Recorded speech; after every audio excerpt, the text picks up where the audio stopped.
Welcome back to the channel, guys. Donnie D back at you. So today I got you another review video here, okay?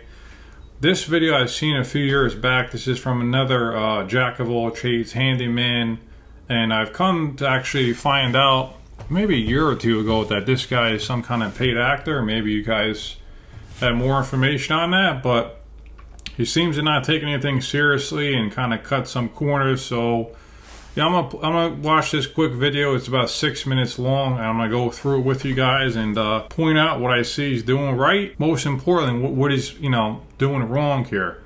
So stay tuned. Here we go.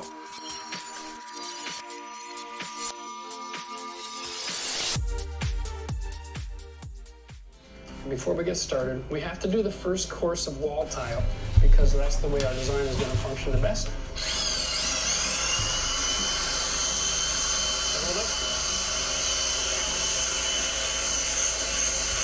Okay, alright, what he's doing here is he's got two people mixing, that helps, but what he's already doing is he's pumping his mixer in the mortar here, and you never want to do that, because what you do by pumping it is when the drill's spinning, you're sucking air and pulling that down to the mix, creating air in the mix, and just not the best way to do it. So anytime you mix your mortar, you want to make sure the mixture is in the mortar and never ever pump it. I see a lot of pros even do that.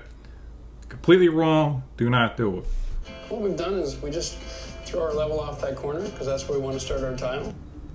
Okay, another thing, he's using a 2-foot level here to get a plumb line here. Looks like he's doing, and he's got a cheap level. You know, if you got a good contractor installer, if he's using Stabiles, doesn't have to be Stabiles, but if he's got even good Empire level, just something that shows that he cares about his work, or the installer cares that he's going to invest in his tools. So right off the bat, we got a cheap level. What does that tell you? Marked off our line. Because you want to have a good bond with the tile, we're going to take a little bit of our cement. And he's using the word cement to call it. It's not, there's nowhere on the bag at all that says it's cement. What it is mortar, and a lot of the terms that we use in industry is thin set, or short for thin set mortar. Cement is just a slang term he's using. I don't like that one. Kind of another pet peeve of mine. So on the job site we call it mud, thin set. Usually one of those, a proper name you can usually call is thin set mortar. Wall. Now this is more like, you've all seen that. Okay, another thing he's doing, he's just notching the wool. He's not keying it. If you've been watching my videos for a long time, you know it always creates the best bond when you key the substrate. It's not something that it's going to make or break the install, but it really helps create the best bond you could possibly have. I'm going to actually put the cement on the stone. All right. All these things, these terms he's using are just not good. He's calling it a stone. It's not stone. That's just a porcelain tile. And I find this is a much easier way to apply it. Have a lot more control. Okay, I agree with him. It is easier, especially when using a 1/2-inch trowel, to just notch the back of the tile. But to make his life easier, you get a couple buckets or even a table, put the tile flat in there, and then notch it out. Make your life a lot easier. So what he's doing here too, he's actually resting it on a brand new Sluter-Curdy waterproofing on the shower floor, and you're taking a risk there, damaging the waterproofing. So not a good idea. We're looking for 90% adhesion. And with a tile that's this strong, you don't really need to worry too much about that sort of thing. What? What kind of statement was that? You don't have to worry about that much with this kind of tile because it's strong. No, you need to get, in a wet area, you need to have about, 90-95% coverage, which, it doesn't always happen, but you want to get the best coverage you can for the bond. Doesn't matter how strong the tile is, makes absolutely no difference. He's just making up stuff now. I wonder if they gave him that for one of his lines here. Listen, when I'm installing the tile, I'm not forcing it into the wall at this point. Okay, so we don't know if this floor is level. It's most likely not. And what he's using here is just rubber spacers. And when you have a tile, especially this size, that's actually going to crush down, especially once you get another tile up here. I would not recommend that. I would recommend some sort of plastic spacer. I personally like horseshoe spacers. They're bigger to grab onto. I have pretty big hands. I don't want little tiny things to kind of deal with. That's, you know, that's another thing I'm pointing out there.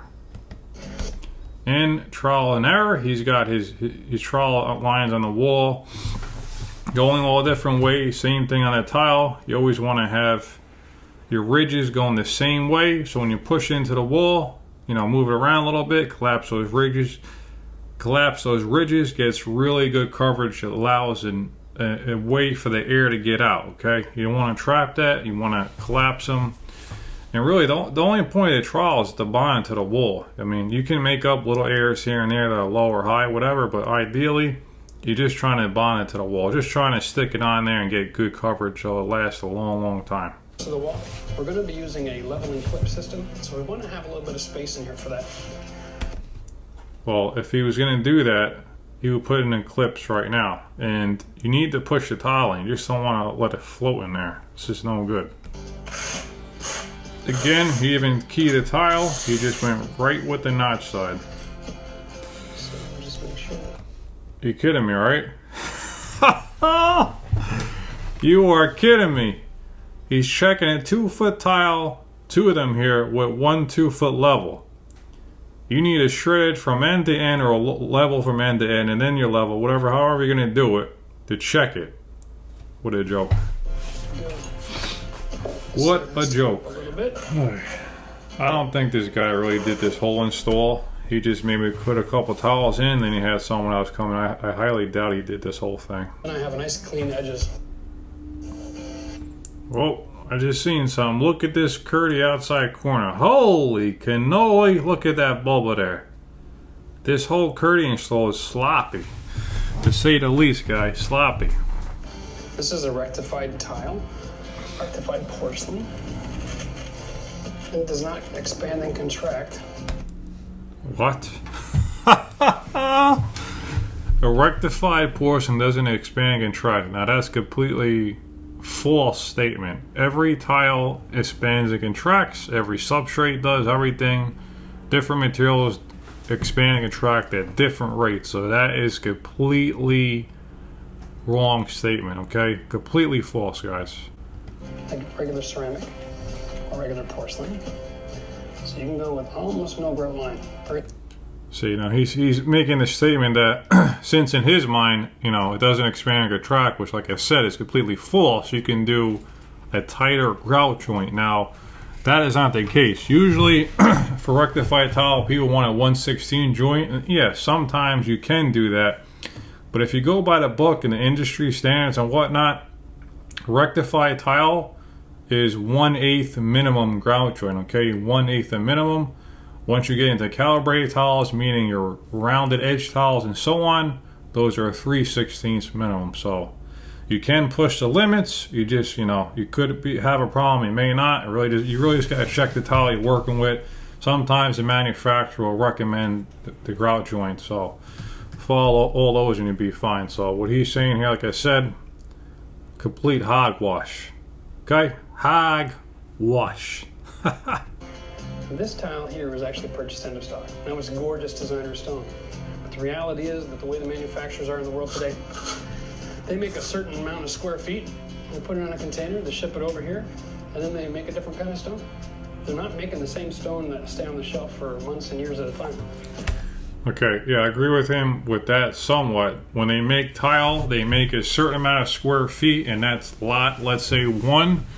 They might make another 2,000 square feet and call it lot 2, but they're never going to be the exact color, exact size, all those things. So, you know, when you get tile, you want to make sure that they're from the same lot. If they're from different lots, they're going to be different. Things aren't going to be lined up. So that's important. So yeah, when you do get tile, they usually make a certain amount of it, and then that's it. And that's why, you know, you go back 6 months, a year later, you can't find the exact same tile. Might look similar, but it's not going to be the exact same size or color. So keep that in mind. A little proactive. When you find something you want, just buy it.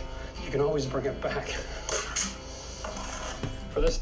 No, if you do find something you like, yeah, buy it. But the thing is, most tile stores, I'm excluding the big box store because that's a different scenario, and I never recommend getting tile from a big box store. But anyway, tile stores usually won't take back tile, only if the box has not been opened, and sometimes even then they won't take any returns. So keep that in mind.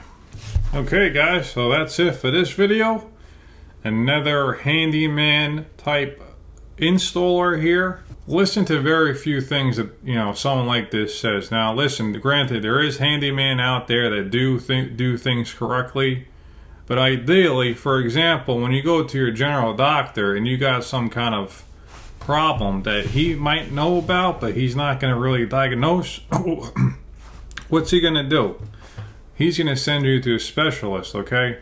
Specialists are going to have the answer, and it goes like that in the trades. There's going to be general contractors that have a broad range of everything, but when it comes down to the details, your specialist trades are going to have the answer for that. So there is exceptions, but this guy right here, this hack, don't listen to what he's saying, especially for this video and for tile. For other things, I don't know. I haven't watched the videos, but for tile work, you know, don't take his advice with a grain of salt, you can say. So otherwise, guys, I really appreciate you tuning in. If you like videos like this is kind of like a new thing I'm doing, you know, reviewing some videos. Put a comment in the comment section below and just let me know how you're liking it, what you will want to see, and maybe if you have some videos that do stand out for you that you would like me to review, just let me know, and we'll go from there. So other than that, thanks again for tuning in, and we'll see you on the next video. Donnie D signing off.